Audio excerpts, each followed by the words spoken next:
എല്ലാവർക്കും നമസ്കാരം. 64ാമത് സംസ്ഥാന സ്കൂൾ കലോത്സവത്തിന് തൃശ്ശൂരിൽ അരങ്ങൊരുങ്ങുകയാണ്. തൃശ്ശൂരിലെ മുതിർന്ന മാധ്യമപ്രവർത്തകനായ രാജൻ എലവത്തൂർ ഇതിൻ്റെ ഒരുക്കങ്ങളെക്കുറിച്ച്, അല്ലെങ്കിൽ ഈ സാംസ്കാരിക നഗരിയിൽ വീണ്ടും ഒരിക്കൽ കൂടി സംസ്ഥാന സ്കൂൾ കലോത്സവം വരുമ്പോൾ ഇതിൻ്റെ തൃശ്ശൂരിലെ ഒരു ആവേശ തിമിർപ്പിനെ കുറിച്ചാണ് രാജേട്ടൻ സംസാരിക്കുന്നത്. രാജേട്ടാ, എങ്ങനെയൊക്കെയാണ് ഇതിൻ്റെ ഒരുക്കങ്ങളൊക്കെ? 64ാമത് സംസ്ഥാന സ്കൂൾ കലോത്സവം തൃശ്ശൂരിൽ നാളെ മുതൽ 18-ാം തീയതി വരെ നടക്കുകയാണ്. അതിൻ്റെ എല്ലാ ഒരുക്കങ്ങളും വളരെ ജനകീയമായി തന്നെ അന്തിമ ഘട്ടത്തിൽ എത്തിക്കഴിഞ്ഞു. തൃശ്ശൂരിനെ പോലെ സെൻറ്റർ ചെയ്തിട്ട് ഒരു സ്ഥലം കലോത്സവം നടത്താൻ പറ്റുന്നത് കേരളത്തിലില്ല എന്ന് പറയുന്നത് അതിശയോക്തിപരമായ ഒരു സംഗതിയല്ല. കാരണം നഗര മധ്യത്തിലെ തേക്കിൻകാട് മൈതാനം, അതിനു ചുറ്റുമുള്ള സാഹിത്യ അക്കാദമി, സംഗീത നാടക അക്കാദമി, ടൗൺ ഹാള്, ജവഹർ ബാലഭവൻ,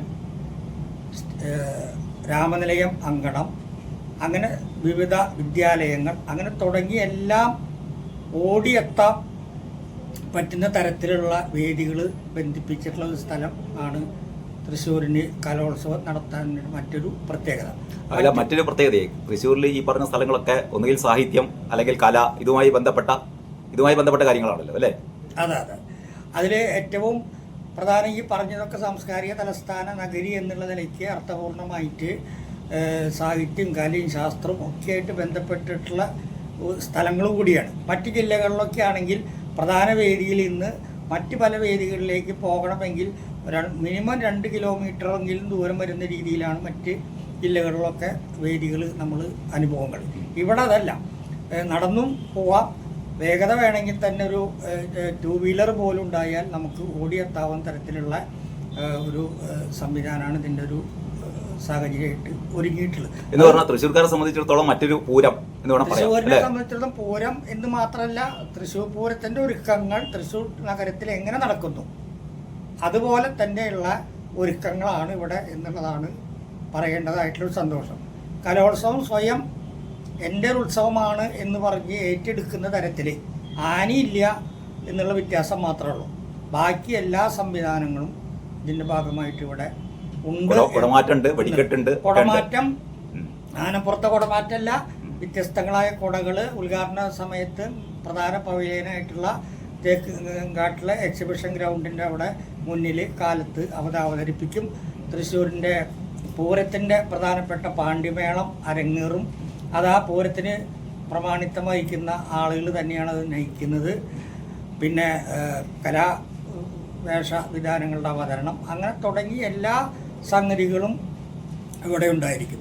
അതുപോലെ തന്നെ പൂരത്തിന് എന്തൊക്കെ തെരുവ് കച്ചവടങ്ങളും ഒക്കെ തന്നെ ഉണ്ടോ അതൊക്കെ തന്നെ തൃശ്ശൂർ ഇപ്പോൾ പൂരപ്പറമ്പിൽ നിരന്നു കഴിഞ്ഞു.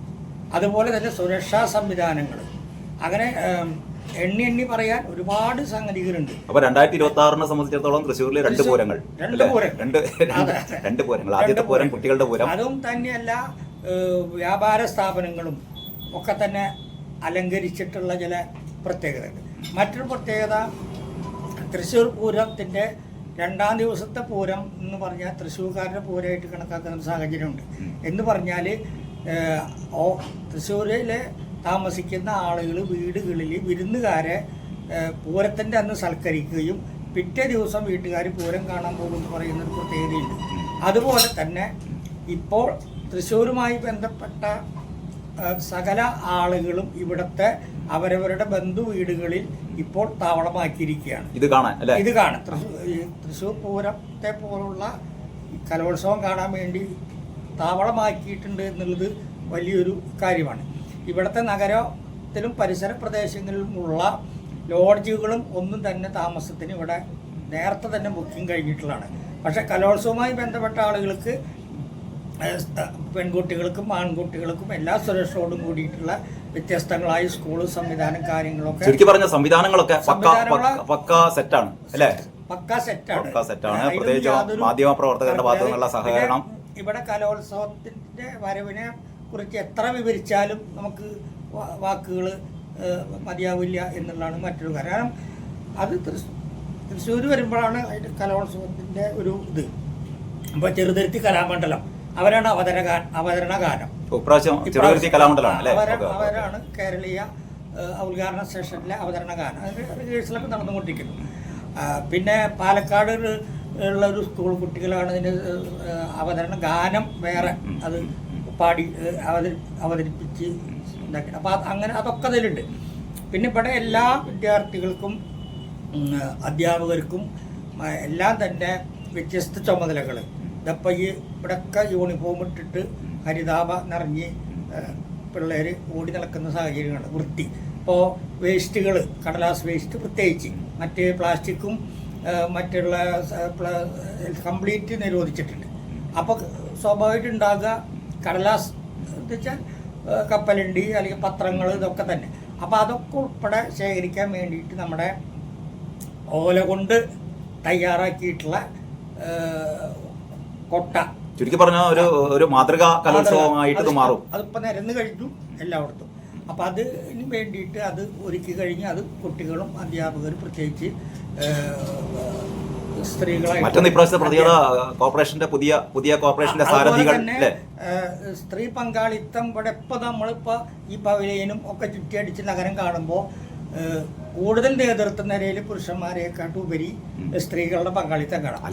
തൃശ്ശൂർ എന്ന് പറയുന്നത് സ്ത്രീകളുടെ ഏറ്റവും വലിയ ഒരു ഡ്യൂട്ടി ആയിട്ട് അധ്യാപികമാര് എന്നുള്ള നിലയ്ക്ക് മാത്രമല്ല, അധ്യാപകമാര്, ജില്ലാ പഞ്ചായത്തിലെ ഭൂരിഭാഗം വരുന്ന വനിതാ കൗൺസിലർമാര്, കോർപ്പറേഷനിലെ വനിതാ കൗൺസിലർമാര്. മറ്റൊരു പ്രത്യേകത, ജില്ലാ പഞ്ചായത്തിൻ്റെ സാരഥി വനിതയാണ്, കോർപ്പറേഷൻ്റെ സാരഥി വനിതയാണ്. അപ്പോൾ ഈ രണ്ട് ആളുകളുടെ കയ്യിലാണ് നമ്മുടെ തൃശ്ശൂരിന്റെ ഇതിന് നേതൃത്വം കൊടുക്കുന്നത് വനിതകളാണെന്ന് പറയണില്ല. അത് തർക്കമില്ല. എവിടെ നമ്മൾ അവിടെ നോക്കിയാൽ നമുക്ക് കാണാവുന്നതാണ് ഭൂരിഭാഗം സ്ത്രീകളാണ് രംഗത്ത്.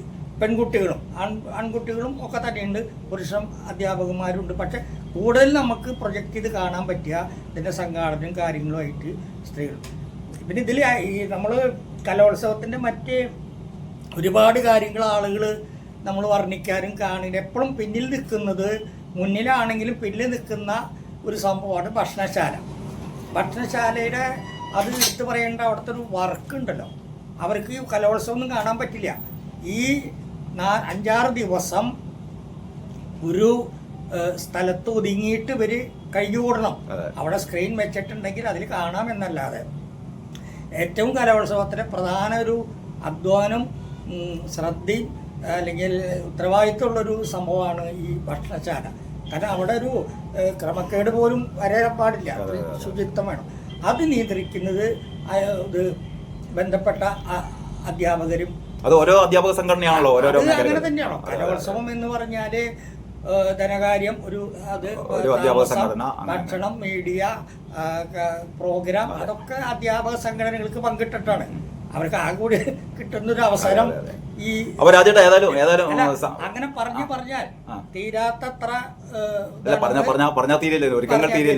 തൃശ്ശൂർ പൂരത്തിന്റെ ആരവം എങ്ങനെയോ അതുപോലെ തന്നെയാണ് തൃശ്ശൂരിലെ ഈ കലാരവം. അതിൽ യാതൊരു തർക്കവുമില്ല.